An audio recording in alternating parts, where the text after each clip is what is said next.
Assalamu алейкум кыргыз элим. Мен Көксерек айылынын тургуну Сулайманов Рахманалы.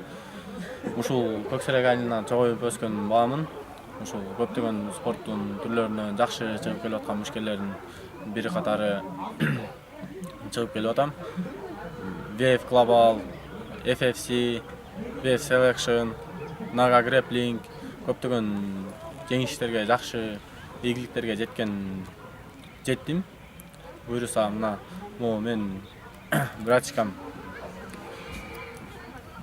да жакшы даярдап, жакшы ийгиликтерге жетет буюрса. Бул азыр өзүн тааныштырып кетет.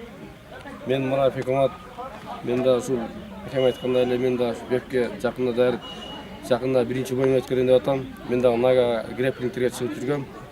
Байгел орунда алып, ушул Байкем артынан экөөбүз бир залда чогуу кылып, башка залга өтүп кеткенбиз.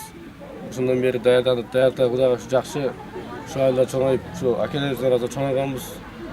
Ошол боюңузга келик. Жакында мен да бойго чыгам, колдоп туруңуздар.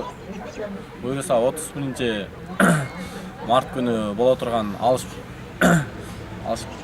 жанагы Батыр башы уюмунда боюм болот. Казакстандык мушкер менен күчтүү мушкер. Буюрса даярдыктар деле жакшы, иншаллах утабыз Кудай буюрса. Бардыгы Аллахтан дегендейчи. Кудай буюрса жакшы жетишкендикке жетиш мындан кийин деле.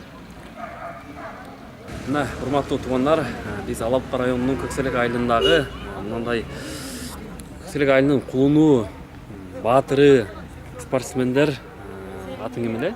Сулайманов Рахманалы. Рахманалы менен Пекомат. Бекмамат досторубуз менен турабыз. Буюрса мына келечек ушул жаштардын алдында Кыргызстан Алга.